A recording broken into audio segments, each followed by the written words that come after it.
Alright everyone, welcome back to another video. Last time I left off with Christmas Day in Burma, talking about what the Allies are doing in Burma. They're getting some Bren gun support up, which is definitely good. We're now on to biting at the German flank. December 26th, 1944. Yanks score. Doughboys attacking the northern flank of the Nazi salient into Belgium examined the bodies of many sleeping Germans lying near their knocked-out tank. Both British and American forces were diverted from the northern West Wall to come to the aid of the beleaguered First Army in the Belgian Bulge, and did much to turn the tide. Yeah, so they're talking about the Battle of the Bulge, which I was actually doing some research on and things like that. And I came to a conclusion. Now, many of you in the comments might disagree, and that's fine if you do. The Battle of the Bulge, in a way, saved Germany. And what do I mean by that? Well, if you don't know about the strategy of World War II, it was Germany first. When America joined the war and the Germans declared war, America agreed with Britain on a Germany first policy. Then they would deal completely with the Japanese. Well, the atomic bombs that were dropped on Japan later on in the war were originally intended to be dropped on Germany, specifically Berlin and I think Frankfurt, but I could be wrong about that. Now, the Battle of the Bulge blows Germany's last remaining supplies and things like that. However, had they held on to those supplies and those men, I don't think it's unreasonable to say that Germany could have lasted long enough for the finishing of the atomic bombs. So in a way, the Battle of the Bulge kind of saved Germany, at least part of it. Let me guys know what you think in the comments of that theory. I could be wrong, but still. Supplies for besieged Bastogne. December 1944. Planes bring aid. The gallant stand of the American force trapped at Bastogne was reinforced from the air. Here, C-47 transports fly over the battle zone with urgently needed supplies for the encircled Yanks, who would not surrender. Smoke rises from German armor crippled on the battlefield. Planes were a big factor in lifting the siege of Bastogne. Yeah, so if you have air superiority, getting supplies to men that are encircled, or just breaking up a lot of the enemy formation is invaluable. A lot of times people discredit the air power because, they just think, oh, it's just air. But air really makes a difference, and this war is what shows really in all fronts how important air power really is.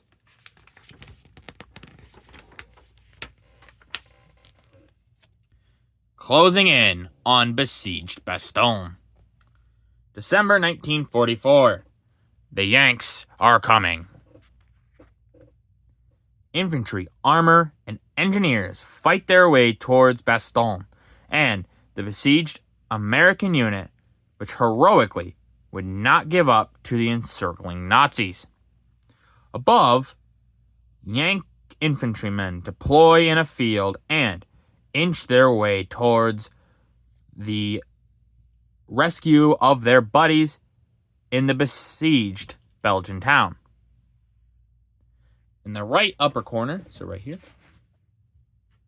a mine-sweeping unit clears a path for the attacking forces, and below, armor, my bad. Oh boy, actually I lost my place, I apologize. Armored forces rounding up a German prisoners. A tank remains behind to guard the prisoners while other armor rolls forward to break the German trap formed around Bastogne. Meanwhile, the surrounded division in Bastogne had been giving an ultimatum by the attacking Nazis to surrender or be destroyed. The American commander's answer was nuts. On December 27th, the Third Army smashed through the Nazi ring of iron and relieved the besieged defenders of Bastogne. Now, this is a pretty well-known story, and I always think the response from the commander is just so funny. Just, oh, we have you surrounded. Surrender. You're not going to get any help. Nuts. What a grim smiling at your enemy in the face of utter defeat. Obviously they didn't, but still. The Malmedy Massacre, December 1944. Nazis shoot American prisoners. In the outskirts of the village of Bosners, near Malmedy, Belgium, the Nazis shot down American captives who had been herded into a snow-covered field during the Battle of the Belgian Bulge. Here, it is the unpleasant task of these Yanks to recover the bodies of their comrades. One Yank angrily sweeps aside the snow while another searches for identification. Yeah, there's a lot of cases like this of happening on both sides, and you would hope it doesn't, but sometimes it does give reprisal from American prisoners that they have, so German prisoners of the Americans. And just treating prisoners like this is awful. They're prisoners of war. You should not treat them harshly. Apparently the Axis didn't get that memo very well. To be fair, one of the Allies specifically also didn't get that memo very well. The Nazi drive fizzles out. December 28th, 1944. Bastogne is taken. At the same time that General Patton's men broke the siege of Bastogne, the westernmost tip of von Rundstedt's push had also been blunted, and the British and Americans were pressing down hard from the north. From then on, it became a matter of systematically destroying the Bulge. The sulky and defiant Nazi prisoners shown here were taken in Bastogne. You can see many of the prisoners of war. Yeah, they do look beleaguered. Not very good. Von Rundstedt did his best as a commander, I would say, to try to break through here, but there was no way. He was given an impossible task by Hitler. The fact that he was given this task is ridiculous. He should have never been given it. It should have never even happened. But what a funny mustache man does is what a funny mustache man will do. Combating the Nazi robot bomb. December 1944. Boomerang. American engineers early set out to counteract the Nazi flying bombs, and United States factories were soon producing their own versions. Here, workmen of a motor company stack engine cases of rocket bomb jet propulsion engines designed to give the Nazis a dose of their own medicine. The engine is a copy of the German V1. Yeah, so, can't beat the enemy, join them. The rocket bombs, or the V1 rocket, it's pretty good. It, goes very far. At this point, it's hard to block, things like that. So, if your enemy's going to use it against you, just take it and use it against them. It's pretty effective. I think at this time the Germans have or are crafting the V2 rocket. The V2 rocket is supposed to go a lot farther, which really at this point doesn't really matter. The Germans do not have the ability to actually effectively carry out these attacks. I mean, they can, but at this point, longer range bombs isn't really going to do much other than destroy the heads of government, if that even. Probably not.